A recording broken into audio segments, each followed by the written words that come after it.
1965 সালে ইন্টেলের co-founder Gordon মুর বিশ্বের কাছে একটা নতুন থিওরি উপস্থাপন করেন, যেখানে তিনি ভবিষ্যতে তৈরি হওয়া কম্পিউটার মেশিন, স্মার্টফোন এবং হাইটেক গ্যাজেটের সম্পর্কে এমন একটা কথা বলেছিলেন যেটা আজ এত বছর পরেও প্রাসঙ্গিক বলে মনে করা হয়। আজ পর্যন্ত যত কম্পিউটার এবং স্মার্টফোন তৈরি করা হয়েছে সবগুলোই মুরের এই নিয়ম অনুযায়ী কাজ করে।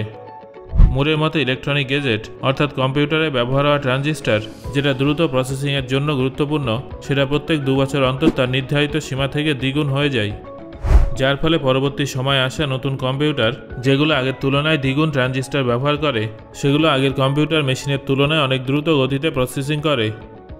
স্পিড বেড়ে যাওয়ার পাশাপাশি আধুনিক কম্পিউটারের দামও আগের তুলনায় অনেক কমে যায়। মুরের এই নিয়মকে মুরেজ ল বলা হয়, যেটা কম্পিউটার এবং বর্তমান সময়ে মোবাইল তৈরির ক্ষেত্রে প্রচণ্ড প্রাসঙ্গিক। আপনি যদি বিগত 10 বছরে ব্যবহার করা কম্পিউটার এবং স্মার্টফোনগুলো দেখে থাকেন, তাহলে আপনি সেখানে মুরস লয়ের কার্যকারিতা উপলব্ধি করতে পারবেন। 2010 সালে লঞ্চ হওয়া আইফোন 4 512 MB র্যাম এবং সিঙ্গেল কোর প্রসেসরে রান করত, কিন্তু আজ থেকে 4 বছর আগে আসা আইফোন 12 12 GB র্যাম এবং হেক্সাকোর প্রসেসরে রান করে।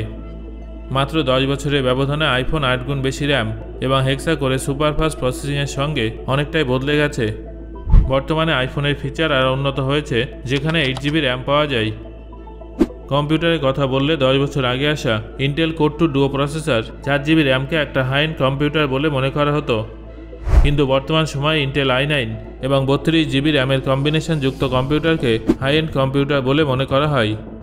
আইফোন এবং স্মার্টফোনের মতো কম্পিউটারের জগতেও 10 বছরে 8 গুণ বেশি র্যাম এবং 10 কোর পর্যন্ত বেসিক হাই এন্ড প্রসেসর তৈরি হয়েছে, যেটা আজ অনেক বাড়িতেই দেখা যায়। এই উভয় গ্যাজেটের উপরেই মুরসের ল সঠিকভাবে কাজ করে। প্রসেসিং টেকনোলজি উন্নত হওয়ার সাথে সাথে এর দামও অনেক কমে গেছে। 10 বছর আগে বর্তমান সময়ের হাই এন্ড কম্পিউটারগুলো ব্যবহার অনেক ব্যয়বহুল ছিল, কিন্তু এখন এই সমস্ত গ্যাজেট অনেক কম দামে কেনা যায়। তবে এখানে প্রশ্ন হলো, মুরসের ল কীভাবে ভবিষ্যতেও একইভাবে কাজ করবে? ভবিষ্যতেও কি আমরা স্মার্টফোন এবং কম্পিউটারে প্রত্যেক 1 বছর বা 2 বছর অন্তর এত আপডেট পাবো? বন্ধুরা, এই সমস্ত প্রশ্নের উত্তর জানার জন্য ভিডিওটা শেষ পর্যন্ত অবশ্যই দেখুন। তাহলে চলুন শুরু করা যাক।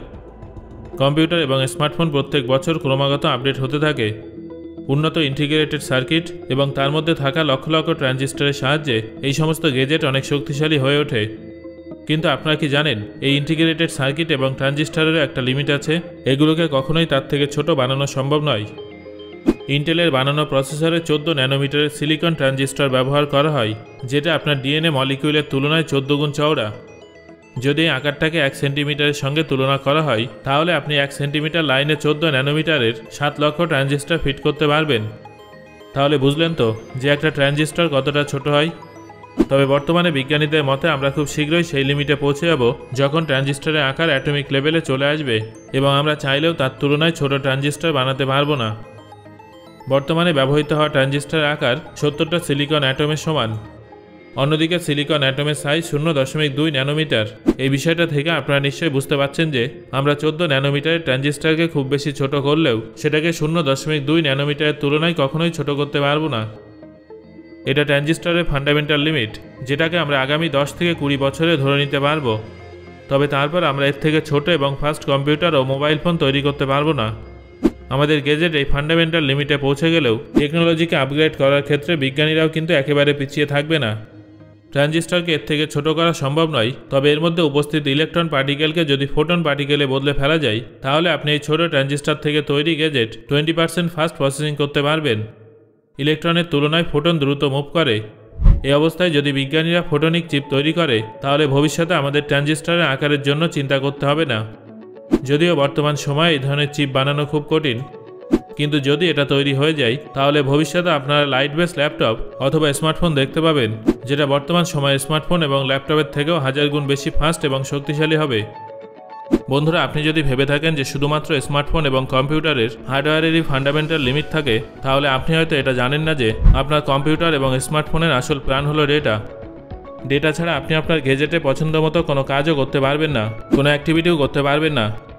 তবে প্রতিদিন আমরা যতটা ডেটা ব্যবহার করি সেটা অনেক কম। আসল ডেটা খরচ হয় ইন্টারনেটে, কারণ সোশ্যাল সাইটে প্রতিদিন বিলিয়ন ভিডিও এবং ছবি আপলোড করা হয়। শুধু ইউটিউবে মানুষ প্রতিদিন 5 বিলিয়ন ভিডিও দেখে থাকে এবং প্রতিদিন এখানে কয়েক হাজার ঘন্টার ভিডিও আপলোড করা হয়।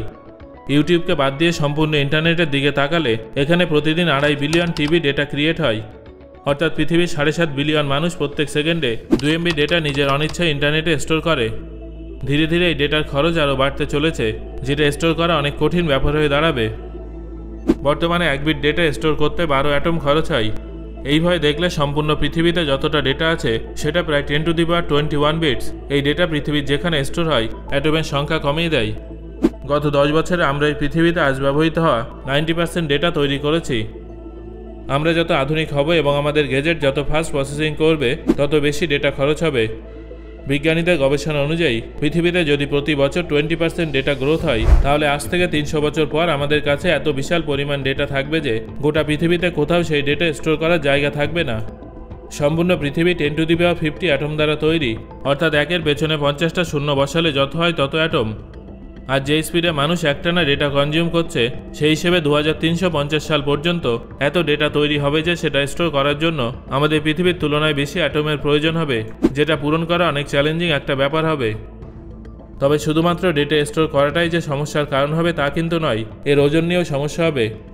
কিছু কিছু বিজ্ঞানীদের মতে আমরা যদি আইনস্টাইনের ফর্মুলা E=mc² এর দিকে তাকাই, তাহলে দেখব যে ইনফরমেশন এবং মাসের মধ্যে একটা সম্পর্ক থাকে। প্রত্যেকটা বিটকে আমরা যখন ক্রিয়েট এবং ডিলিট করি তখন কিছু না কিছু হিট রিলিজ হয়, যার ফলে এটা প্রমাণিত যে প্রত্যেকটা বিটের নিজস্ব একটা মাস আছে।